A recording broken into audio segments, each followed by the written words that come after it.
ಸ್ನೇಹಿತರೆ, ಎಂಎನ್ಎಸ್ ಅಕಾಡೆಮಿಗೆ ಸ್ವಾಗತ. ಸ್ನೇಹಿತರೆ, ಎಫ್ಡಿಎ ಎಸ್ಡಿಎ ಪಿಎಸ್ಐ 2021ರಲ್ಲಿ ಕೇಳಬಹುದಾದಂಥ ಪ್ರಮುಖ ಪ್ರಚಲಿತ ಘಟನೆಗಳಾದಂಥ ಕೇಂದ್ರ ಸರ್ಕಾರದ ಯೋಜನೆಗಳು, ವಿವಿಧ ಸಮಿತಿಗಳು, ವಿಜ್ಞಾನ ಮತ್ತು ತಂತ್ರಜ್ಞಾನದ ಪ್ರಶ್ನೆಗಳು ಮತ್ತು ವಿವಿಧ ಮಿಲಿಟರಿ ವ್ಯಾಯಾಮಗಳ ಉಪಯುಕ್ತ ಮಾಹಿತಿಯೊಂದಿಗೆ ನಾವು ಈ ವಿಡಿಯೋವನ್ನು ತರ್ತಾ ಇದ್ದೀವಿ. ಈ ವಿಡಿಯೋವನ್ನು ಸಂಪೂರ್ಣವಾಗಿ ನೋಡಿ, ಹಾಗೆ ವಿಡಿಯೋ ಇಷ್ಟ ಆದರೆ ವಿಡಿಯೋವನ್ನು ಲೈಕ್ ಮಾಡಿ ಅಂತ ಹೇಳ್ತಾ, ಮೊದಲನೇ ಪ್ರಶ್ನೆ, ಈ ಕೆಳಗಿನ ಯಾವ ದೇಶ ತನ್ನ ಎಲ್ಲ ನದಿಗಳಿಗೆ ಮಾನವರಂತೆ ಕಾನೂನು ಸ್ಥಾನಮಾನವನ್ನ ನೀಡಿದಂತ ದೇಶ ಆಯಿತು ಅಂತ? ಇದಕ್ಕೆ ಸರಿಯಾದಂತ ಉತ್ತರ ಆಪ್ಷನ್ 1 ಬಾಂಗ್ಲಾದೇಶ ಆಗಿದೆ.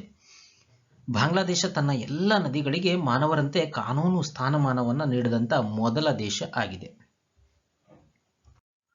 ಎರಡನೇ ಪ್ರಶ್ನೆ, ಇಂದ್ರಜಿತ್ ಗುಪ್ತಾ ಸಮಿತಿ ಈ ಕೆಳಗಿನ ಯಾವುದಕ್ಕೆ ಸಂಬಂಧಿಸಿದೆ ಅಂತ? ಸ್ನೇಹಿತರೆ, ಇದಕ್ಕೆ ಸರಿಯಾದಂತ ಉತ್ತರ ಆಪ್ಷನ್ 2 ಚುನಾವಣೆಗಳಿಗೆ ರಾಜ್ಯ ಧನ ಸಹಾಯವನ್ನ ನೀಡೋದು ಅಂತ. ಇಂದ್ರಜಿತ್ ಗುಪ್ತಾ ಸಮಿತಿ 1998ರಲ್ಲಿ ರಚನೆ ಮಾಡಲಾಗಿತ್ತು. ಇಂದ್ರಜಿತ್ ಗುಪ್ತಾರವರು 1998ರಲ್ಲಿ ಸ್ಥಾಪನೆಯಾದಂತ ಚುನಾವಣೆಗಳಿಗಾಗಿ ರಾಜ್ಯ ಧನ ಸಹಾಯ ನೀಡುವ ಸಂಸದೀಯ ಸಮಿತಿಯ ಅಧ್ಯಕ್ಷರು ಇವರು ಆಗಿದ್ದರು. ಮೂರನೇ ಪ್ರಶ್ನೆ, ಇತ್ತೀಚೆಗೆ ಸುದ್ದಿಯಲ್ಲಿ ಕಂಡುಬರತಕ್ಕಂಥ ನಿಷ್ಠಾ ಯೋಜನೆ ಇದಕ್ಕೆ ಸಂಬಂಧಿಸಿದೆ ಅಂತ? ಡಿಪ್ಲೊಮಾ ಮತ್ತು ಪದವಿ ಹಂತಗಳಲ್ಲಿ ತಾಂತ್ರಿಕ ಶಿಕ್ಷಣವನ್ನು ಪಡೆಯಲಿಕ್ಕೆ ಆರ್ಥಿಕವಾಗಿ ದುರ್ಬಲ ಮತ್ತು ವಿಭಿನ್ನ ಸಾಮರ್ಥ್ಯದ ವಿದ್ಯಾರ್ಥಿಗಳನ್ನ ಪ್ರೋತ್ಸಾಹಿಸತಕ್ಕಂಥ ವಿದ್ಯಾರ್ಥಿ ವೇತನ ಮತ್ತು ಸಮಗ್ರ ಶಿಕ್ಷಣ ತರಬೇತಿ ಮೂಲಕ ಶಾಲಾ ಶಿಕ್ಷಣದ ಗುಣಮಟ್ಟವನ್ನು ಸುಧಾರಿಸತಕ್ಕಂಥ ಸಾಮರ್ಥ್ಯವನ್ನು ಹೆಚ್ಚಿಸುವ ಕಾರ್ಯಕ್ರಮ ಮತ್ತೆ ಹಸಿರು ಯೋಜನೆಗಳಿಗೆ ಸಂಬಂಧಿಸಿದ ಹೊಸ ಸ್ಟಾರ್ಟ್ಅಪ್ಗಳಿಗೆ ನೋಂದಣಿ ಪೋರ್ಟಲ್ ಇದು. ಇನ್ನು ರೈಲ್ವೆ ನಿಲ್ದಾಣಗಳಲ್ಲಿ ಲಭ್ಯವಿರುವ ಪ್ರಯಾಣಿಕರ ಸೌಲಭ್ಯಗಳ ಬಗ್ಗೆ ಮಾಹಿತಿಗಾಗಿ ಒಂದೇ ವಿಂಡೋಗಾಗಿ ಕಾರ್ಯನಿರ್ವಹಿಸತಕ್ಕಂಥ ಮೊಬೈಲ್ ಅಪ್ಲಿಕೇಶನ್ ಅಂತ. ಈ ಕೆಳಗಿನ ನಿಷ್ಠಾ ಯೋಜನೆ ಯಾವುದು ಅಂತ? ಸ್ನೇಹಿತರೆ, ಆಪ್ಷನ್ ಬಿ ಇಲ್ಲಿ ಸರಿಯಾಗತ್ತೆ. ಶಿಕ್ಷಕರ ಸಮಗ್ರ ತರಬೇತಿಯ ಮೂಲಕ ಶಾಲಾ ಶಿಕ್ಷಣದ ಗುಣಮಟ್ಟವನ್ನು ಸುಧಾರಿಸುವ ಸಾಮರ್ಥ್ಯವನ್ನು ಹೆಚ್ಚಿಸತಕ್ಕಂಥ ಕಾರ್ಯಕ್ರಮ ಅಂತ. 2019-20ರಲ್ಲಿ ಸಮಗ್ರ ಶಿಕ್ಷಣದ ಕೇಂದ್ರ ಪ್ರಾಯೋಜಿತ ಯೋಜನೆಯಡಿ ಶಾಲಾ ಶಿಕ್ಷಣ ಮತ್ತು ಸಾಕ್ಷರತಾ ಇಲಾಖೆಯಿಂದ ನಿಷ್ಠಾ ಎಂಬ ಸಮಗ್ರ ಶಿಕ್ಷಕರ ತರಬೇತಿ ಕಾರ್ಯಕ್ರಮದ ಮೂಲಕ ಪ್ರಾಥಮಿಕ ಹಂತದಲ್ಲಿ ಕಲಿಕೆಯ ಫಲಿತಾಂಶಗಳನ್ನು ಸುಧಾರಿಸುವ ಒಂದು ನಿಷ್ಠಾ ರಾಷ್ಟ್ರೀಯ ಮಿಷನ್ ಇದನ್ನ ಪ್ರಾರಂಭ ಮಾಡಲಾಗಿತ್ತು. ಇನ್ನು ನಿಷ್ಠಾ ಅಂತಂದ್ರೆ ಸಮಗ್ರ ಶಿಕ್ಷಕರ ತರಬೇತಿಯ ಮೂಲಕ ಶಾಲಾ ಶಿಕ್ಷಣದ ಗುಣಮಟ್ಟವನ್ನ ಸುಧಾರಿಸುವ ಸಾಮರ್ಥ್ಯವನ್ನು ಹೆಚ್ಚಿಸುವ ಕಾರ್ಯಕ್ರಮ ಅಂತ ಅರ್ಥ ಬರುತ್ತೆ. ನಾಲ್ಕನೇ ಪ್ರಶ್ನೆ, ಇತ್ತೀಚೆಗೆ ಸುದ್ದಿಯಲ್ಲಿ ಕಂಡುಬರ್ತಕ್ಕಂಥ ರಣಬೀರ್ ಸಿಂಗ್ ಸಮಿತಿ ಇದಕ್ಕೆ ಸಂಬಂಧಿಸಿದೆ ಅಂತ? ಇದಕ್ಕೆ ಸರಿಯಾದಂತ ಉತ್ತರ ಆಪ್ಷನ್ 1 ಕ್ರಿಮಿನಲ್ ಕಾನೂನಿನಲ್ಲಿ ಸುಧಾರಣೆ ಅಂತ. ಕ್ರಿಮಿನಲ್ ಕಾನೂನಿನಲ್ಲಿ ಸುಧಾರಣೆಗಾಗಿ ಇತ್ತೀಚೆಗೆ ರಣಬೀರ್ ಸಿಂಗ್ ರವರ ಅಧ್ಯಕ್ಷತೆಯಲ್ಲಿ ಗೃಹ ಸಚಿವಾಲಯ ರಾಷ್ಟ್ರ ಮಟ್ಟದ ಒಂದು ಸಮಿತಿಯನ್ನ ರಚನೆ ಮಾಡಿದೆ. ಐದನೇ ಪ್ರಶ್ನೆ, ಶಾಂಘೈ ಕೋಆಪರೇಷನ್ ಆರ್ಗನೈಸೇಷನ್, ಶಾಂಘೈ ಸಹಕಾರ ಸಂಸ್ಥೆಯ 8 ಅದ್ಭುತಗಳಿಗೆ ಸಂಬಂಧಿಸಿದಂತೆ ಈ ಕೆಳಗಿನ ಯಾವ ಹೇಳಿಕೆ ಸರಿಯಾಗಿದ್ದಾವೆ ಅಂತ? ಈ ಎಸ್ಸಿಒ ಅದ್ಭುತಗಳು ಎಸ್ಸಿಒ ಪ್ರದೇಶದ ಪುರಾತತ್ವ ಮತ್ತು ಐತಿಹಾಸಿಕ ಸ್ಮಾರಕಗಳನ್ನು ಒಳಗೊಂಡಿದ್ದಾವೆ. ಭಾರತದಲ್ಲಿನ ಏಕತಾ ಪ್ರತಿಮೆಯನ್ನು ಎಸ್ಸಿಒದ 8 ಅದ್ಭುತಗಳಲ್ಲಿ ಸೇರಿಸಲಾಗಿದೆ ಅಂತ. ಕೆಳಗೆ ನೀಡಲಾದಂತ ಕೋಡ್ ಅನ್ನ ಬಳಸಿ ಸರಿಯಾದ ಉತ್ತರವನ್ನು ಆಯ್ಕೆ ಮಾಡಿ ಅಂತ. ಸ್ನೇಹಿತರೆ, ಇಲ್ಲಿ 2 ಆಯ್ಕೆಗಳು ಸರಿಯಾಗಿದ್ದಾವೆ, ಹಾಗಾಗಿ 1 ಮತ್ತು 2 ಎರಡೂ ಸರಿ. ಇನ್ನು ಎಸ್ಸಿಒದ 8 ಅದ್ಭುತಗಳು ಯಾವುವು ಅಂತ ನಾವು ನೋಡ್ತಾ ಹೋಗೋಣ. Wonder of SCO include archaeological and historical monuments of SCO region ಅಂತ. ಅಂತಂದ್ರೆ ಈ ಎಸ್ಸಿಒ ಸದಸ್ಯ ರಾಷ್ಟ್ರಗಳ ಈ ಸ್ಮಾರಕಗಳು ಒಳಗೊಂಡಿದ್ದಾವೆ. ಯಾವ್ಯಾವ ಅಂತಂದ್ರೆ ಭಾರತದ statue of unity, Daming palace in China, Nowruz palace in Tajikistan, Mughal heritage in Pakistan, Tamgaly gorge in Kazakhstan, ಇನ್ನು Po i Kalan complex in Uzbekistan, golden ring ರಷ್ಯಾದ್ದು, ಮತ್ತೆ ಮೊಘಲ್ ಹೆರಿಟೇಜ್ ಇನ್ ಪಾಕಿಸ್ತಾನ್ ಅಂತ ಲಾಹೋರು. ಇದು 8 ಅದ್ಭುತಗಳು ಶಾಂಘೈ ಕೋಆಪರೇಷನ್ ಆರ್ಗನೈಸೇಷನ್ ಆಗಿದ್ದಾವೆ.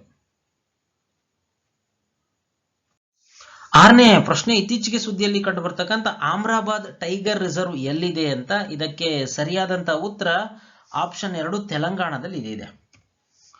ಆಮ್ರಾಬಾದ್ ಟೈಗರ್ ರಿಸರ್ವ್ ಇತ್ತೀಚೆಗೆ ತೆಲಂಗಾಣದ ಆಮ್ರಾಬಾದ್ tiger reserve ನಲ್ಲಿ uranium ಪರಿಶೋಧನೆಗೆ ಕೇಂದ್ರ ಅನುಮತಿ ನೀಡಿದೆ. ಇದು ಭಾರತದ 2ನೇ ಅತಿ ದೊಡ್ಡ ಹುಲಿ ಮೀಸಲು ಟೈಗರ್ ರಿಸರ್ವ್ ಆಗಿದೆ. 7ನೇ ಪ್ರಶ್ನೆ, ಈ ಕೆಳಗಿನವುಗಳಲ್ಲಿ ಯಾವುದನ್ನ ಅಳಿಲಿಕ್ಕೆ ಸಫೀರ್ ಸಿಂಪ್ಸನ್ ಮಾಪಕವನ್ನ ಬಳಸಲಾಗತ್ತೆ ಅಂತ? ಇದಕ್ಕೆ ಸರಿಯಾದಂತ ಉತ್ತರ ಆಪ್ಷನ್ 2 ಚಂಡಮಾರುತದ ಗಾತ್ರ. ಚಂಡಮಾರುತದ ಗಾತ್ರವನ್ನು ಅಳಿಲಿಕ್ಕೆ ಸಫೀರ್ ಸಿಂಪ್ಸನ್ ಮಾಪಕವನ್ನ ಬಳಸಲಾಗತ್ತೆ. 8ನೇ ಪ್ರಶ್ನೆ, ಈ ಕೆಳಗಿನ ಯಾವ ದೇಶಗಳು ಸುವರ್ಣ ತ್ರಿಕೋನದಲ್ಲಿ ಬರ್ತವೆ ಅಂತ? ಗೋಲ್ಡನ್ ಟ್ರಯಾಂಗಲ್ ನಲ್ಲಿ ಬರ್ತವೆ ಅಂತ? ಇದಕ್ಕೆ ಸರಿಯಾದಂತ ಉತ್ತರ ಆಪ್ಷನ್ ಎ ಲಾವೋಸು, ಥೈಲ್ಯಾಂಡ್ ಮತ್ತು ಮಯನ್ಮಾರ್ ಇವು ಗೋಲ್ಡನ್ ಟ್ರಯಾಂಗಲ್ ಅಲ್ಲಿ ಬರ್ತಕ್ಕಂಥ ದೇಶ. ಆಗ್ನೇಯ ಏಷ್ಯಾದಲ್ಲಿ ಗೋಲ್ಡನ್ ಟ್ರಯಾಂಗಲ್ ಇದೆ. ಇದು ಪೂರ್ವದಿಂದ ಪಶ್ಚಿಮಕ್ಕೆ ಲಾವೋಸು, ಥೈಲ್ಯಾಂಡ್, ಮಯನ್ಮಾರ್ನ 3 ದೇಶಗಳನ್ನು ಒಳಗೊಂಡಿದೆ.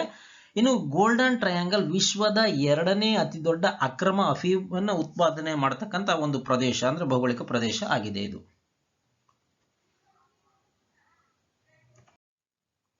ಒಂಬತ್ತನೇ ಪ್ರಶ್ನೆ, ಇತ್ತೀಚೆಗೆ ಸುದ್ದಿಯಲ್ಲಿ ಕಂಡುಬರ್ತಕ್ಕಂಥ ಪ್ರೋಟಾನ್ ಚಿಕಿತ್ಸೆಯನ್ನ ಈ ಕೆಳಗಿನ ಯಾವುದರ ಚಿಕಿತ್ಸೆಯಲ್ಲಿ ಬಳಸಲಾಗುತ್ತೆ ಅಂತ. ಕ್ಯಾನ್ಸರು, ಕ್ಷಯ, ಏಡ್ಸು, ಜಿಕಾ ವೈರಸ್ ಅಂತ. ಇದಕ್ಕೆ ಸರಿಯಾದಂಥ ಉತ್ತರ ಆಪ್ಷನ್ 1, ಕ್ಯಾನ್ಸರ್ ಚಿಕಿತ್ಸೆಯಲ್ಲಿ ಬಳಸಲಾಗುತ್ತೆ. ಪ್ರೋಟಾನ್ ಥೆರಪಿ ಅಥವಾ ಪ್ರೋಟಾನ್ ರೇಡಿಯೋಥೆರಪಿ ಅಂತ ಕರೀತಾರೆ. ಇದು ಒಂದು ರೀತಿಯ ಕಣ ಚಿಕಿತ್ಸೆಯಾಗಿದ್ದು, ಇದು ಕ್ಯಾನ್ಸರ್ ಚಿಕಿತ್ಸೆಯಲ್ಲಿ ರೋಗ ಪೀಡಿತ ಅಂಗಾಂಶಗಳಿಗೆ ಚಿಕಿತ್ಸೆಯನ್ನ ನೀಡಲಿಕ್ಕೆ ಕ್ಷ ಕಿರಣಗಳಿಗಿಂತ ಪ್ರೋಟಾನ್ ಕಿರಣಗಳನ್ನು ಬಳಸಲಾಗತ್ತೆ. 10ನೇ ಪ್ರಶ್ನೆ, ಕೆಳಗಿನ ಜೋಡಿಗಳನ್ನ ಪರಿಗಣಿಸಿ ಅಂತ. ಡ್ರ್ಯಾಗನ್ ಫ್ಲೈ ಮಿಷನ್ ಇದು ನಾಸಾದ, ಅಂದ್ರೆ ಶನಿಯ ನಾಸಾದ ಮಿಷನ್ ಇದು. ಇನ್ನು ಕ್ಯಾಸಿನಿ ಮಿಷನ್ ಇದು ಶನಿ ಗ್ರಹವನ್ನ ಪರಿಭ್ರಮಿಸಿದಂತ ಮೊದಲ ಬಾಹ್ಯಾಕಾಶ ನೌಕೆ. ಇನ್ನು ರಾವಣ 1 ಇದು ಶ್ರೀಲಂಕಾದ ಮೊದಲ ಉಪಗ್ರಹ ಅಂತ. ಮೇಲೆ ಕೊಟ್ಟಿರ್ತಕ್ಕಂಥ ಜೋಡಿಗಳಲ್ಲಿ ಯಾವುದು ಸರಿಯಾಗಿ ಹೊಂದಾಣಿಕೆ ಆಗತ್ತೆ ಅಂತ. ಸ್ನೇಹಿತರೆ, ಇಲ್ಲಿ 2 ಮತ್ತು 3 ಮಾತ್ರ ಸರಿ ಇದಾವೆ. ಈ ಡ್ರ್ಯಾಗನ್ ಫ್ಲೈ ಮಿಷನ್ ಅದು ತಪ್ಪಾಗಿದೆ. ಹಾಗಾಗಿ ಇಲ್ಲಿ 2 ಮತ್ತು 3 ಮಾತ್ರ ಸರಿ. ಶನಿ ಗ್ರಹದ ಅತಿ ದೊಡ್ಡ ಚಂದ್ರ ಅಂದ್ರೆ ಉಪಗ್ರಹ ಆದಂತ ಟೈಟನ್ಗೆ ಡ್ರ್ಯಾಗನ್ ಫ್ಲೈ ಮಿಷನ್ ಅನ್ನ ನಾಸಾ ಯೋಜನೆ ಮಾಡಿತ್ತು. ಹಾಗಾಗಿ ಇಲ್ಲಿ ಶನಿಯ ನಾಸಾದ ಮಿಷನ್ ಅಂತಿದೆ, ಶನಿಯದ ಅಲ್ಲ, ಅದು ಟೈಟನ್ನ ಮಿಷನ್ ನಾಸಾದ್ದಾಗಿದೆ. ಹಾಗಾಗಿ ಇಲ್ಲಿ ಒಂದನೇದನ್ನ ಸರಿ ಮಾಡಿದ್ರೆ ಉಳಿದಂತ 2 ಸರಿ ಇದಾವೆ. ಕ್ಯಾಸಿನಿ ಮಿಷನ್ ಮತ್ತು ರಾವಣ 1 2 ಸರಿ ಇದಾವೆ. ಇನ್ನು 11ನೇ ಪ್ರಶ್ನೆ, ಇತ್ತೀಚೆಗೆ ಸುದ್ದಿಯಲ್ಲಿ ಕಂಡು ಬರ್ತಕ್ಕಂಥ ಇಂಡೇಸ್ ಸ್ಪೇಸ್ ಎಕ್ಸ್ ಇದನ್ನ ಸೂಚಿಸುತ್ತೆ ಅಂತ. ಭಾರತದ ಮೊದಲ ಬಾಹ್ಯಾಕಾಶ ಯುದ್ಧ ವ್ಯಾಯಾಮ ಸ್ಥಳೀಯ ತಂತ್ರಜ್ಞಾನದ ಆಧಾರದ ಮೇಲೆ ಬಾಹ್ಯಾಕಾಶದಲ್ಲಿ ಉಪಗ್ರಹ ತಡೆಯಲಿಕ್ಕೆ ವ್ಯಾಯಾಮ ಮಾಡೋದಾಗಿದೆ. ಇನ್ನು ಉಪಗ್ರಹ ವಿರೋಧಿ ಕ್ಷಿಪಣಿ ಪರೀಕ್ಷೆಯಿಂದ ರಚಿಸಲಾದಂಥ ಬಾಹ್ಯಾಕಾಶ ಶಿಲಾಖಂಡ ರಾಶಿಗಳನ್ನ ಸ್ವಚ್ಛಗೊಳಿಸಲಿಕ್ಕೆ DRDO ಮಾಡಿದಂಥ ಒಂದು ವ್ಯಾಯಾಮ. ಭಾರತೀಯ ಮಾನವ ಬಾಹ್ಯಾಕಾಶ ಹಾರಾಟದ ಕಾರ್ಯಕ್ರಮಕ್ಕಾಗಿ UN ಸಿಬ್ಬಂದಿಯ ಮೊದಲ ಪ್ರಾಯೋಗಿಕ ಹಾರಾಟ. ಇದರಲ್ಲಿ ಯಾವುದು ಅಂತ. ಸ್ನೇಹಿತರೆ, ಇಲ್ಲಿ ಆಪ್ಷನ್ 1 ಸರಿಯಾಗಿದೆ. ಭಾರತದ ಮೊದಲ ಬಾಹ್ಯಾಕಾಶ ಯುದ್ಧ ವ್ಯಾಯಾಮ ಅಂತ, ಸ್ಪೇಸ್ ಎಕ್ಸಸೈಸ್, ವಾರ್ ಎಕ್ಸಸೈಸ್ ಅಂತ. ಈ ಇಂಡಸ್ ಸ್ಪೇಸ್ ಎಕ್ಸ್ ಅನ್ನೋದು ದೇಶದ ಸಶಸ್ತ್ರ ಪಡೆ ಮತ್ತು DRDO ಮತ್ತು ಇತರೆ ಮಧ್ಯಸ್ಥಗಾರರೊಂದಿಗೆ ಜುಲೈನಲ್ಲಿ ಇಂಡಸ್ ಸ್ಪೇಸ್ ಎಕ್ಸ್ ಇದು ಭಾರತದ 1ನೇ ಬಾಹ್ಯಾಕಾಶ ಯುದ್ಧ ವ್ಯಾಯಾಮ ನಡೆಸ್ತು ಜುಲೈ ತಿಂಗಳಲ್ಲಿ ಭಾರತ ದೇಶ ಅಂತ. ಹಾಗಾಗಿ 1ನೇ ಆಪ್ಷನ್ ಇಲ್ಲಿ ಸರಿಯಾಗತ್ತೆ. 12ನೇ ಪ್ರಶ್ನೆ, ಇತ್ತೀಚೆಗೆ ಸುದ್ದಿಯಲ್ಲಿ ಕಂಡು ಬರ್ತಕ್ಕಂಥ ಟೆಂಪ್ಲೇಟ್ಗಳು ಯಾವುವು ಅಂತ. ಟೆಂಪ್ಲೇಟ್ ಅಂತಂದ್ರೆ ಯಾವುದು ಅಂತ. ಇಲ್ಲಿ 1ನೇ ಆಪ್ಷನ್ ಹೊಸ ನಕ್ಷತ್ರ ಹೇಗೆ ಹುಡ್ತವೆ ಅಂತ ತನಿಖೆ ಮಾಡ್ತಕ್ಕಂಥ ಕಾರ್ಯಕ್ರಮ. ಇನ್ನು 2ನೇದು ಗುರುಗ್ರಹದ ಟ್ರೋಜನ್ ಕ್ಷುದ್ರ ಗ್ರಹಗಳನ್ನು ಅಧ್ಯಯನ ಮಾಡ್ತಕ್ಕಂಥ ನಾಸಾದ ಒಂದು ಮಿಷನ್. ಇನ್ನು ಬ್ರಹ್ಮಾಂಡವನ್ನ ಗಮನಿಸಲಿಕ್ಕೆ ಮತ್ತು ಅರ್ಥ ಮಾಡ್ಕೊಳ್ಳಿಕ್ಕೆ ಒಂದು ಅಧ್ಯಯನ. ಇನ್ನು ಸಂವಹನ ವ್ಯವಸ್ಥೆಯಲ್ಲಿ ಸೌರ ಜ್ವಾಲೆಯ ಪರಿಣಾಮವನ್ನು ಅಧ್ಯಯನ ಮಾಡುವ ಕಾರ್ಯಕ್ರಮ ಯಾವುದು ಅಂತ. ಸ್ನೇಹಿತರೆ, ಇಲ್ಲಿ 1ನೇದು ಸರಿ ಆಗತ್ತೆ. ಹೊಸ ನಕ್ಷತ್ರಗಳು ಹೇಗೆ ಹುಟ್ಟುತ್ತವೆ ಅಂತ ತನಿಖೆ ಮಾಡ್ತಕ್ಕಂಥ ಒಂದು ಕಾರ್ಯಕ್ರಮ ಆಗಿದೆ ಟೆಂಪ್ಲೇಟ್ಗಳು ಅನ್ನೋದು. ಹೊಸ ನಕ್ಷತ್ರ ಹೇಗೆ ಹುಟ್ಟೋದು ಅನ್ನೋದನ್ನ ತನಿಖೆ ಮಾಡಲಿಕ್ಕೆ ಟೆಂಪ್ಲೇಟ್ ಅನ್ನೋದು ನಾಸಾದ ಒಂದು ಮಿಷನ್ ಆಗಿದೆ. ಇನ್ನು ಈ ಟೆಂಪ್ಲೇಟ್ ಅಂತಂದ್ರೆ ಏನು ಅಂತಂದ್ರೆ, targeting extremely magnified panchromatic lensed arcs and their extended star formation ಅಂತ. ಟೆಂಪ್ಲೇಟ್ ಅನ್ನ full form targeting extremely magnified panchromatic lensed arcs and their extended star formation ಅನ್ನೋದಾಗಿದೆ. 13ನೇ ಪ್ರಶ್ನೆ, ಸಮುದ್ರಯಾನ ಯೋಜನೆಗೆ ಸಂಬಂಧಿಸಿದಂತೆ ಈ ಕೆಳಗಿನ ಯಾವ ಹೇಳಿಕೆಗಳು ಸರಿಯಾಗಿದ್ದಾವೆ ಅಂತ. ಇದು ಆಳವಾದ ಸಮುದ್ರದಲ್ಲಿ ವಿವಿಧ ಯೋಜನೆಗಳನ್ನು ಸಾಗಿಸಲಿಕ್ಕೆ ಇಸ್ರೋದ ಸಾಗರ ಯೋಜನೆ ಆಗಿದೆ. ಇದು ಅಪರೂಪದ ಖನಿಜಗಳಿಗಾಗಿ ಆಳವಾದ ಸಾಗರ ಗಣಿಗಾರಿಕೆಗಾಗಿ ಇದು ಭೂವಿಜ್ಞಾನ ಮತ್ತು ಸಚಿವಾಲಯದ ಪ್ರಾಯೋಗಿಕ ಯೋಜನೆ ಆಗಿದೆ. ಇನ್ನು ಇದು ಕಡಲ ಸುರಕ್ಷತೆಯನ್ನು ಬಲಪಡಿಸಲಿಕ್ಕೆ ಗೃಹ ಸಚಿವಾಲಯದ ಯೋಜನೆ ಆಗಿದೆ. ಇನ್ನು ಇದು ಸ್ಥಳೀಯ ಪರಮಾಣು ಚಾಲಿತ ಅಂತರ್ಗಾಮಿ ನೌಕೆಯನ್ನು ಅಭಿವೃದ್ಧಿಪಡಿಸತಕ್ಕಂಥ ರಕ್ಷಣಾ ಸಚಿವಾಲಯದ ಯೋಜನೆ ಆಗಿದೆ. ಯಾವುದು ಅಂತ. ಸ್ನೇಹಿತರೆ, ಇಲ್ಲಿ ಬಿ ಸರಿಯಾಗತ್ತೆ. ಅಪರೂಪದ ಖನಿಜಗಳಿಗಾಗಿ ಆಳವಾದ ಸಾಗರ ಗಣಿಗಾರಿಕೆಗಾಗಿ ಇದು ಭೂವಿಜ್ಞಾನ ಮತ್ತು ಸಚಿವಾಲಯದ ಪ್ರಾಯೋಗಿಕ ಯೋಜನೆ ಆಗಿದೆ ಅಂತ. ಅಪರೂಪದ ಖನಿಜಗಳಿಗಾಗಿ ಆಳವಾದ ಸಾಗರ ಗಣಿಗಾರಿಕೆಗಾಗಿ ಭೂವಿಜ್ಞಾನ ಸಚಿವಾಲಯದ ಪ್ರಾಯೋಗಿಕ ಯೋಜನೆಯ ಸಮುದ್ರಯಾನ ಆಳವಾದ ನೀರೊಳಗಿನ ಅಧ್ಯಯನವನ್ನು ನಡೆಸಲಿಕ್ಕೆ 3 ವ್ಯಕ್ತಿಗಳ ಜೊತೆ ಮುಳುಗತಕ್ಕಂಥ ವಾಹನವನ್ನು ಸುಮಾರು 600 ಮೀಟರ್ ಆಳಕ್ಕೆ ಕಳಿಸತಕ್ಕಂಥ ಒಂದು ಪ್ರಸ್ತಾವಿತ ಯೋಜನೆ ಇದಾಗಿದೆ. 14ನೇ ಪ್ರಶ್ನೆ, ಕೆಳಗಿನ ಜೋಡಿಗಳನ್ನ ಪರಿಗಣಿಸಿ. ವೆಕ್ಟರ್ ಅಂತಂದ್ರೆ ವಾಹಕ, ಯಾವುದು ವಾಹಕ ಅಂತ. ಮತ್ತೆ ರೋಗ, ಅನಾಫಿಲಿಸ್ ಸೊಳ್ಳೆ, ಜಪಾನೀಸ್ ಎನ್ಸೆಫಲೈಟಿಸ್ ಅನ್ನೋದು. ಇನ್ನು ಸ್ಯಾಂಡಫ್ರೈಸ್ ಅನ್ನೋದು ಕಾಲಾಜಾರ್ ಅನ್ನೋ ರೋಗ, ಈಡಿಸ್ ಸೊಳ್ಳೆ, ರಿಫ್ಟ್ ವ್ಯಾಲಿ ಜ್ವರ. ಯಾವುದು ಸರಿ ಅಂತ. ಸ್ನೇಹಿತರೆ, ಇಲ್ಲಿ 4 ಸಹ ಸರಿ ಆಗ್ತವೆ. ಅಂದರೆ ಸಾರಿ 3 ಸಹ ಸರಿ ಆಗ್ತಾವೆ. ಹಾಗಾಗಿ ಡಿ ಆಪ್ಷನ್ ಇಲ್ಲಿ 1, 2 ಮತ್ತು 3. ಈಗ ನೋಡೋಣ. ನೋಡಿ, Aedes aegypti rift value river ಅಂತ ಚಿಕನ್ ಗುನ್ಯಾ ಡೆಂಗು ಜ್ವರಕ್ಕೂ ಸಹ ಕಾರಣ. ಇನ್ನು ಅನಾಫಿಲಿಸ್ ಸೊಳ್ಳೆ ನಮಗೆ ಗೊತ್ತಿದೆ ಮಲೇರಿಯಾ ರೋಗಕ್ಕೆ ಕಾರಣ. ಇನ್ನು ಸ್ಯಾಂಡಿಫೈಸ್ ಅನ್ನೋದು ಕಾಲಾಜಾರ್ ಅನ್ನೋ ರೋಗಕ್ಕೆ ಕಾರಣ ಆಗತ್ತೆ. ಹಾಗಾಗಿ ಇಲ್ಲಿ 1, 2 ಮತ್ತು 3 ಸರಿಯಾಗೋದ್ರಿಂದ ಡಿ ಆಪ್ಷನ್ ಇಲ್ಲಿ ತಗೋಬಹುದು ನಾವು. 15ನೇ ಪ್ರಶ್ನೆ, ಕೆಳಗಿನ ಜೋಡಿಗಳನ್ನು ಪರಿಗಣಿಸಿ ಮಿಲಿಟರಿ ವ್ಯಾಯಾಮ ಮತ್ತು ಯಾವ ದೇಶಗಳ ನಡುವೆ ನಡೆಯುತ್ತೆ ಅಂತ. ಧರ್ಮ ಗಾರ್ಡಿಯನ್ ಇದು ಭಾರತ ಜಪಾನ್ ಅಂತ. ಇನ್ನು ಶಿನ್ಯು ಮೈತ್ರಿ ಅನ್ನೋದು ಭಾರತ ಚೀನಾ. ಕೋಪ್ ಇಂಡಿಯಾ ಇಂಡಿಯಾ US ಅಂತ. ಮೇಲೆ ನೀಡಿರ್ತಕ್ಕಂಥ ಜೋಡಿಯಲ್ಲಿ ಯಾವುದು ಸರಿ ಅಂತ. ಸ್ನೇಹಿತರೆ, ಇಲ್ಲಿ ಎರಡನೇದು ಶಿನ್ಯು ಮೈತ್ರಿ ಭಾರತ ಚೀನಾ ಇದೆಯಲ್ಲ, ಅದು ತಪ್ಪಾಗಿದೆ. ಹಾಗಾಗಿ ಇಲ್ಲಿ 1 ಮತ್ತು 3 ಮಾತ್ರ ಸರಿ, ಬಿ ಆಪ್ಷನ್. ದ್ವಿಪಕ್ಷೀಯ ವ್ಯಾಯಾಮ ಧರ್ಮ ಗಾರ್ಡಿಯನ್ ಅನ್ನೋದು ಇದು ಭಯೋತ್ಪಾದನಾ ನಿಗ್ರಹ ಪ್ರದೇಶದಲ್ಲಿ Japan ground self defence force ಮತ್ತು ಭಾರತೀಯ ಸೇನೆಯ ನಡುವಿನ ಮೊದಲ ದ್ವಿಪಕ್ಷೀಯ ವ್ಯಾಯಾಮ ಆಗಿದೆ. ಇನ್ನು ಶಿನ್ಯು ಮೈತ್ರಿ ಇದು ಜಪಾನ್ನ ವಾಯು ಸ್ವರಕ್ಷಣಾ ಪಡೆ ಮತ್ತು ಭಾರತೀಯ ವಾಯುಪಡೆಯ ನಡುವಿನ ಮೊದಲ ದ್ವಿಪಕ್ಷೀಯ ವ್ಯಾಯಾಮ ಆಗಿದೆ. ಇನ್ನು ಕೋಪ್ ಇಂಡಿಯಾ ಅನ್ನೋದು ಭಾರತ US ದ್ವಿಪಕ್ಷೀಯ ವ್ಯಾಯಾಮ ಆಗಿದೆ. ಕೋಪ್ ಇಂಡಿಯಾ ಅನ್ನೋದು. ಸ್ನೇಹಿತರೆ, ವ್ಯಾಯಾಮಗಳನ್ನ ಪರೀಕ್ಷೆಯಲ್ಲಿ ಕೇಳ್ತಾರೆ. ಹಾಗಾಗಿ ಎಲ್ಲ ವ್ಯಾಯಾಮಗಳ ಒಂದು ಪಟ್ಟಿಯನ್ನು ನಾವು ನಿಮಗೆ ಕೊಡ್ತಾ ಇದ್ದೀವಿ ಈ ಸ್ಲೈಡ್ ಅಲ್ಲಿ. ನೋಡಿ, ಯುದ್ಧ ಅಭ್ಯಾಸ ಅನ್ನೋದು ಇದೊಂದು ಆರ್ಮಿ ಎಕ್ಸರ್ಸೈಸ್ ಆಗಿದ್ದು ಭಾರತ ಮತ್ತು ಅಮೆರಿಕದ ನಡುವೆ ನಡೆಯುತ್ತೆ. ಹಾಗೆ ಕುವೇರಿಯನ್ ಅನ್ನೋದು ಇಂಡಿಯಾ ಮತ್ತು ಮಾಲ್ಡೀವ್ಸ್ ದೇಶಗಳ ನಡುವೆ ನಡೀತಕ್ಕಂಥ ಒಂದು ಸೈನ್ಯದ ಅಭ್ಯಾಸ. ಅದೇ ರೀತಿ ಆಸ್ ಇಂಡೆಕ್ಸ್ ಅಂತ ಹೆಸರಲ್ಲೇ ಗೊತ್ತಾಗುತ್ತೆ, ಆಸ್ಟ್ರೇಲಿಯಾ ಮತ್ತೆ ಇಂಡಿಯಾ ಅಂತ. ಭಾರತ ಮತ್ತು ಆಸ್ಟ್ರೇಲಿಯಾ ನಡುವೆ ನಡೀತಕ್ಕಂಥ ಒಂದು ನೇವಲ್ ಎಕ್ಸರ್ಸೈಸ್ ಆಗಿದೆ, ನೌಕಾಪಡೆಯ ಎಕ್ಸರ್ಸೈಸ್. ಇನ್ನು ಮಿತ್ರ ಶಕ್ತಿ ಅನ್ನೋದು ಇದು ಭಾರತ ಮತ್ತು ಶ್ರೀಲಂಕಾದ ನಡುವೆ ನಡೀತಕ್ಕಂಥ ಸೈನ್ಯ ಯುದ್ಧ ತಾಲೀಮು ಆಗಿದೆ. ಇನ್ನು ಮಾಲಾಬಾರ್ ನಾವಲ್ ಎಕ್ಸರ್ಸೈಸ್ ಇದು ಭಾರತ, ಅಮೆರಿಕ ಮತ್ತು ಜಪಾನ್ನ ನಾವಲ್ ನೌಕಾಪಡೆಯ ಎಕ್ಸರ್ಸೈಸ್ ಆಗಿದೆ. ಇನ್ನು ಸುಂದರ್ಬನ್ ಮೈತ್ರಿ ಅನ್ನೋದು ಭಾರತ ಮತ್ತು ಬಾಂಗ್ಲಾದೇಶದ ನಡುವಿನ ಒಂದು ಯುದ್ಧ ವ್ಯಾಯಾಮ ಆಗಿದೆ. ಬಾರ್ಡರ್ ಸೆಕ್ಯೂರಿಟಿ ಫೋರ್ಸ್ BSF ಮತ್ತು ಬಾರ್ಡರ್ ಗಾರ್ಡ್ ಬಾಂಗ್ಲಾದೇಶ ನಡುವಿನ ಒಂದು ವ್ಯಾಯಾಮ ಆಗಿದೆ. ಇನ್ನು ಸೂರ್ಯ ಕಿರಣ್ ಅನ್ನೋದು ಭಾರತ ಮತ್ತು ನೇಪಾಳದ ನಡುವಿನ ಒಂದು ಸೈನ್ಯ ವ್ಯಾಯಾಮ ಆಗಿದೆ. ಇದು ಸೂರ್ಯ ಕಿರಣ್ ಅನ್ನೋದು. ಹಾಗೆ ಮುಂದಿನ ವ್ಯಾಯಾಮ ನೋಡೋದಾದ್ರೆ ಸ್ಯಾಡ್ಮೆಕ್ಸ್ ಅನ್ನೋದು ಸಾರ್ಕ್ ದೇಶಗಳ ನಡುವಿನ ಒಂದು ಡಿಸಾಸ್ಟರ್ ಮ್ಯಾನೇಜ್ಮೆಂಟ್ ಎಕ್ಸರ್ಸೈಸ್ ಆಗಿದೆ. ಇನ್ನು ಎಕ್ಸರ್ಸೈಸ್ ಲೈವ್ ವೈರ್ ಅನ್ನೋದು ಇಂಡಿಯನ್ ಏರ್ಫೋರ್ಸ್ನ ಒಂದು ವಾರ್ಷಿಕ ಎಕ್ಸರ್ಸೈಸ್ ಇದು. ಇನ್ನು ಹ್ಯಾಂಡ್ ಇನ್ ಹ್ಯಾಂಡ್ ಅನ್ನೋದು ಭಾರತ ಮತ್ತು ಚೀನಾದ ನಡುವಿನ ಸೈನ್ಯ ಯುದ್ಧ ಅಭ್ಯಾಸ. ಆದರೆ ಸ್ಲಿನಾಕ್ಸ್ ಅಂದ್ರೆ ಹೆಸರಲ್ಲೇ ಗೊತ್ತಾಗುತ್ತೆ, ಶ್ರೀಲಂಕಾ ಮತ್ತು ಇಂಡಿಯಾ ಅಂತ. ಇದು ನೌಕಾಪಡೆಯ ಯುದ್ಧ ವ್ಯಾಯಾಮ ಆಗಿದೆ. ಇನ್ನು ಇಂದ್ರ ಅನ್ನೋದು ಇಂಡಿಯಾ ಮತ್ತು ರಷ್ಯಾ, ಹೆಸರಲ್ಲೇ ಗೊತ್ತಾಗುತ್ತೆ, ಇಂಡಿಯಾ ಮತ್ತು ರಷ್ಯಾ, ಇಂದ್ರ ಇದು ಆರ್ಮಿ ಎಕ್ಸರ್ಸೈಸು. ಇನ್ನು ಸಂಪ್ರೀತಿ ಅನ್ನೋದು ಇಂಡಿಯಾ ಮತ್ತು ಬಾಂಗ್ಲಾದೇಶದ ನಡುವಿನ ಒಂದು ಸೈನ್ಯ ವ್ಯಾಯಾಮ ಆಗಿದೆ.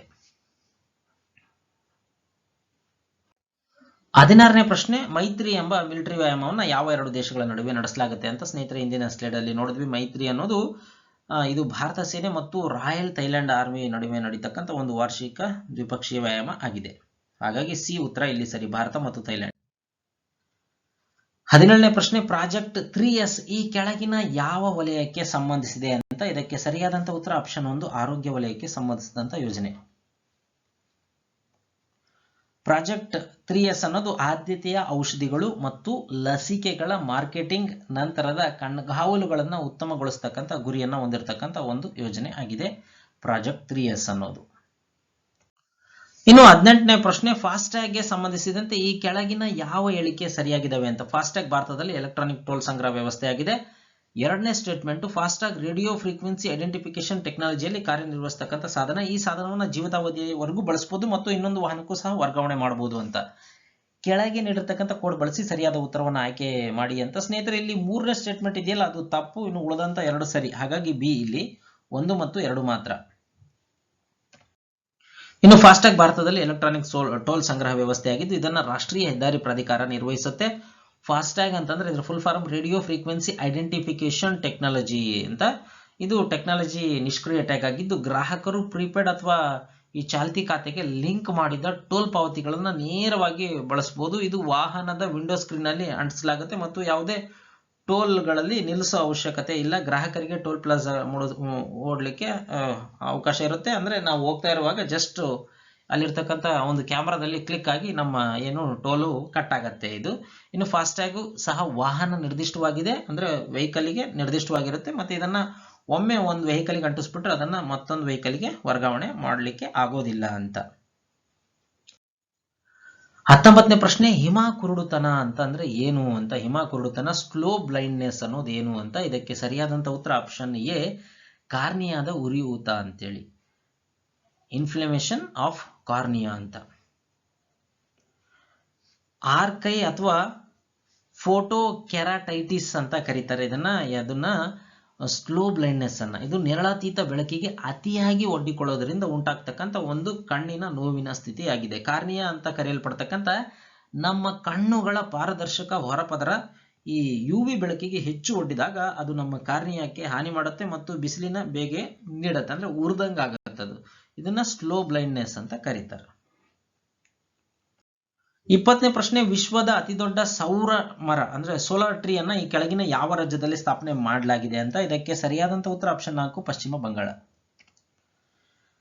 CSIR ಅಂದ್ರೆ central mechanical engineering research institute ವಿಶ್ವದ ಅತಿದೊಡ್ಡ ಸೌರ ಮರವನ್ನು ಅಭಿವೃದ್ಧಿಪಡಿಸಿದೆ. ಇದನ್ನು ಪಶ್ಚಿಮ ಬಂಗಾಳದ ದುರ್ಗಾಪುರದ CSIR ನಲ್ಲಿ ರೆಸಿಡೆನ್ಸಿ ಕಾಲೋನಿಯಲ್ಲಿ ಸ್ಥಾಪನೆ ಮಾಡಲಾಗಿದೆ. ಈ ಸೋಲಾರ್ ಟ್ರೀಯ ಸ್ಥಾಪಿತ ಸಾಮರ್ಥ್ಯ ಅಂತಂದ್ರೆ 11.5 ಕಿಲೋ ವ್ಯಾಟ್ ಆಗಿದೆ. ಇನ್ನು ಇದು 12,000ದಿಂದ 14,000 ಯೂನಿಟ್ ವರೆಗಿನ ಕ್ಲೀನ್ ಮತ್ತು ಗ್ರೀನ್ ಪವರ್ ಅನ್ನು ಉತ್ಪಾದಿಸತಕ್ಕಂಥ ಸಾಮರ್ಥ್ಯ ಇದು ಹೊಂದಿದೆ. 21ನೇ ಪ್ರಶ್ನೆ, ಇತ್ತೀಚೆಗೆ ಅನುಮೋದಿತ ಮಿಷನ್ ಕರ್ಮಯೋಗಿ ಇದರ ಒಂದು ಭಾಗ ಆಗಿದೆ ಅಂತ. ಇದಕ್ಕೆ ಸರಿಯಾದಂತ ಉತ್ತರ ಆಪ್ಷನ್ 3, ನಾಗರಿಕ ಸೇವಾ ಸುಧಾರಣೆ ಅನ್ನೋದಾಗಿದೆ. ಮಿಷನ್ ಕರ್ಮಯೋಗಿ ನಾಗರಿಕ ಸೇವಕರಿಗಾಗಿ ಹೊಸ ರಾಷ್ಟ್ರೀಯ ಸಾಮರ್ಥ್ಯ ವೃದ್ಧಿ ಮತ್ತು ಕಾರ್ಯಕ್ಷಮತೆ ಮೌಲ್ಯಮಾಪನ ಕಾರ್ಯಕ್ರಮ ಆಗಿದೆ. ಈ ಯೋಜನೆ ಎಲ್ಲ ಹಂತಗಳಲ್ಲಿ 46 ಲಕ್ಷ ಕೇಂದ್ರ ಸರ್ಕಾರಿ ನೌಕರರನ್ನು ಒಳಗೊಳ್ಳುತ್ತೆ ಮತ್ತು 5 ವರ್ಷಗಳ ಅವಧಿಯಲ್ಲಿ 510 ಕೋಟಿ ಅದಕ್ಕೆ ವಿನಿಯೋಗ ಮಾಡಲಾಗುತ್ತೆ. ಇನ್ನು ಪ್ರತಿ ನಾಗರಿಕ ಸೇವಕರಿಗಾಗಿ ವಾರ್ಷಿಕ 431 ಚಂದಾದಾರಿಕೆಯನ್ನು ವಿಧಿಸಲಾಗಿದೆ. ಈ ಯೋಜನೆ MHRDಯ ಅಭಿವೃದ್ಧಿಯ ಸಮಗ್ರ ನೇಮಕಾತಿ ಸುಧಾರಣೆ ಆಗಿದೆ. 22ನೇ ಪ್ರಶ್ನೆ, ಈ ಕೆಳಗಿನ ಯಾವ ರಾಜ್ಯಗಳು ಮಯನ್ಮಾರ್ ಮತ್ತು ಬಾಂಗ್ಲಾದೇಶ ಎರಡೂ ದೇಶಗಳ ಅಂತಾರಾಷ್ಟ್ರೀಯ ಗಡಿಯನ್ನು ಹಂಚಿಕೊಳ್ತವೆ ಅಂತ. ಯಾವ ಯಾವ ರಾಜ್ಯಗಳು ಅಂತ. ಇದಕ್ಕೆ ಸರಿಯಾದಂತ ಉತ್ತರ ಆಪ್ಷನ್ 2, ಅಂದ್ರೆ 2 ಮಾತ್ರ, ಮಿಜೋರಾಂ ಮಾತ್ರ. ಹೇಗೆ ಅಂತ ನೋಡೋಣ. ಪಶ್ಚಿಮ ಬಂಗಾಳ, ತ್ರಿಪುರಾ, ಮೇಘಾಲಯ, ಮಿಜೋರಾಂ ಮತ್ತು ಅಸ್ಸಾಂ ಇದವಲ್ಲ, ಇವು ಬಾಂಗ್ಲಾದೇಶದೊಂದಿಗೆ ಗಡಿಯನ್ನು ಹಂಚಿಕೊಳ್ತವೆ. ಮತ್ತೆ ಮಿಜೋರಾಂ, ಮಣಿಪುರ, ನಾಗಾಲ್ಯಾಂಡ್ ಮತ್ತು ಅರುಣಾಚಲ ಪ್ರದೇಶ ಮಯನ್ಮಾರ್ ಒಂದಿಗೆ ಗಡಿಯನ್ನು ಹಂಚಿಕೊಳ್ತವೆ. ಹಾಗಾಗಿ ಎರಡರಲ್ಲೂ ಇರ್ತಕ್ಕಂಥ ದೇಶ ನೋಡೋದಾದ್ರೆ ಅದು ಮಿಜೋರಾಂ ಆಗಿದೆ. ಹಾಗಾಗಿ ಮಿಜೋರಾಂ ಮಯನ್ಮಾರ್ ಮತ್ತು ಬಾಂಗ್ಲಾದೇಶ ಎರಡೂ ದೇಶಗಳೊಂದಿಗೆ ಗಡಿಯನ್ನ ಹಂಚಿಕೊಳ್ತಕ್ಕಂಥ ರಾಜ್ಯ ಆಗಿದೆ ಅಂತ. ಇನ್ನು 23ನೇ ಪ್ರಶ್ನೆ, ಸೋನಾಮುರಾ ಮತ್ತು ದೌಖಂಡಿ ಒಳನಾಡಿನ ಜಲಮಾರ್ಗ ಭಾರತವನ್ನ ಈ ಕೆಳಗಿನ ಯಾವ ದೇಶದೊಂದಿಗೆ ಸಂಪರ್ಕ ಮಾಡುತ್ತೆ ಅಂತ. ಇದಕ್ಕೆ ಸರಿಯಾದಂತ ಉತ್ತರ ಆಪ್ಷನ್ 3, ಬಾಂಗ್ಲಾದೇಶ. ತ್ರಿಪುರಾವನ್ನ ಬಾಂಗ್ಲಾದೇಶಕ್ಕೆ ಸಂಪರ್ಕ ಮಾಡತಕ್ಕಂಥ ಸೋನಾಮುರಾ ದೌಖಂಡಿ ಒಳನಾಡಿನ ಜಲಮಾರ್ಗ ಶೀಘ್ರದಲ್ಲೇ ಕಾರ್ಯರೂಪಕ್ಕೆ ಬರಲಿದೆ. ಈ ಮಾರ್ಗ ತ್ರಿಪುರಾವನ್ನ ಬಾಂಗ್ಲಾದೇಶದ ಮೂಲಕ ಭಾರತದ ರಾಷ್ಟ್ರೀಯ ಜಲಮಾರ್ಗಗಳಿಗೆ ಮೊದಲ ಬಾರಿಗೆ ಸಂಪರ್ಕಿಸುತ್ತೆ ಅಂತ ವಿದೇಶಾಂಗ ಸಚಿವಾಲಯ ಹೇಳಿದೆ. ಇನ್ನು ಇದು ಬಾಂಗ್ಲಾದೇಶದೊಂದಿಗಿನ ಮತ್ತೊಂದು ಇತ್ತೀಚಿನ ಸಂಪರ್ಕ ಉಪಕ್ರಮವಾಗಿದ್ದು ಈಶಾನ್ಯ ಪ್ರದೇಶಗಳೊಂದಿಗೆ ಸಂಪರ್ಕವನ್ನು ಹೆಚ್ಚುತ್ತೆ ಮತ್ತು ಬಾಂಗ್ಲಾದೇಶದೊಂದಿಗಿನ ದ್ವಿಪಕ್ಷೀಯ ವ್ಯಾಪಾರವನ್ನು ಇನ್ನೂ ಸುಧಾರಿಸಲಿಕ್ಕೆ ಸಹಾಯ ಆಗತ್ತೆ. ಇದು 4ನೇ ಪ್ರಶ್ನೆ, ಏಷ್ಯನ್ ಡೆವಲಪ್ಮೆಂಟ್ ಬ್ಯಾಂಕ್ಗೆ ಸಂಬಂಧಿಸಿದಂತೆ ಈ ಕೆಳಗಿನ ಹೇಳಿಕೆಗಳನ್ನು ಪರಿಗಣಿಸಿ. 1ನೇ ಸ್ಟೇಟ್ಮೆಂಟ್, ಭಾರತ ಏಷ್ಯನ್ ಡೆವಲಪ್ಮೆಂಟ್ ಬ್ಯಾಂಕ್ನ ಸ್ಥಾಪಕ ದೇಶ. ಭಾರತ ಮತ್ತು ಚೀನಾ ಬ್ಯಾಂಕ್ನಲ್ಲಿ ಹೆಚ್ಚಿನ ಪಾಲನ ಹೊಂದಿದೆ ಅಂತ. ಈ ಬ್ಯಾಂಕ್ನಲ್ಲಿ ಹೆಚ್ಚಿನ ಪಾಲನ ಹೊಂದಿದೆ. ಇದರ ಪ್ರಧಾನ ಕಚೇರಿ ಫಿಲಿಪೈನ್ಸ್ನ ಮನಿಲಾದಲ್ಲಿದೆ ಅಂತ. ಯಾವ ಹೇಳಿಕೆ ಸರಿಯಾಗಿದೆ ಅಂತ ಸ್ನೇಹಿತರೆ, ಇಲ್ಲಿ 2ನೇ ಸ್ಟೇಟ್ಮೆಂಟ್ ಏನಿದೆ ಅದು ತಪ್ಪು. ಇನ್ನು 1 ಮತ್ತು 3 ಮಾತ್ರ ಸರಿ. ಏಷ್ಯನ್ ಡೆವಲಪ್ಮೆಂಟ್ ಬ್ಯಾಂಕು 19 ಡಿಸೆಂಬರ್ 1966ರಲ್ಲಿ ಸ್ಥಾಪಿಸಲಾದಂಥ ಪ್ರಾದೇಶಿಕ ಅಭಿವೃದ್ಧಿ ಬ್ಯಾಂಕ್ ಆಗಿದೆ. ಇದರ ಪ್ರಧಾನ ಕಚೇರಿ ಫಿಲಿಪೈನ್ಸ್ನ ಮನಿಲಾದಲ್ಲಿದೆ. ಇನ್ನು ಏಷ್ಯನ್ ಡೆವಲಪ್ಮೆಂಟ್ ಬ್ಯಾಂಕ್ನಲ್ಲಿ ಜಪಾನ್ 15.6% ಪಾಲನ್ನ ಹೊಂದಿದೆ. ನಂತರದ ಸ್ಥಾನದಲ್ಲಿ ಅಮೆರಿಕ 15.56 ಪಾಲನ್ನು ಹೊಂದಿದ್ರೆ, ಚೀನಾ 6.47% ಪಾಲನ್ನು ಹೊಂದಿದ್ರೆ, ಭಾರತ ಕೇವಲ 5.81% ಪಾಲನ್ನು ಹೊಂದಿದೆ. ಇನ್ನು ಭಾರತವು ಸಹ ಏಷ್ಯನ್ ಡೆವಲಪ್ಮೆಂಟ್ ಬ್ಯಾಂಕ್ನ ಸ್ಥಾಪಕ ಸದಸ್ಯ ದೇಶ ಆಗಿದೆ. ಹಾಗಾಗಿ ಇಲ್ಲಿ 2ನೇ ಸ್ಟೇಟ್ಮೆಂಟ್ ತಪ್ಪು, 1 ಮತ್ತು 3 ಮಾತ್ರ ಸರಿ. ಸ್ನೇಹಿತರೆ, ವಿಡಿಯೋವನ್ನು ನೋಡಿದಂತ ಎಲ್ಲರಿಗೂ ಧನ್ಯವಾದಗಳು. ನಮಸ್ಕಾರ.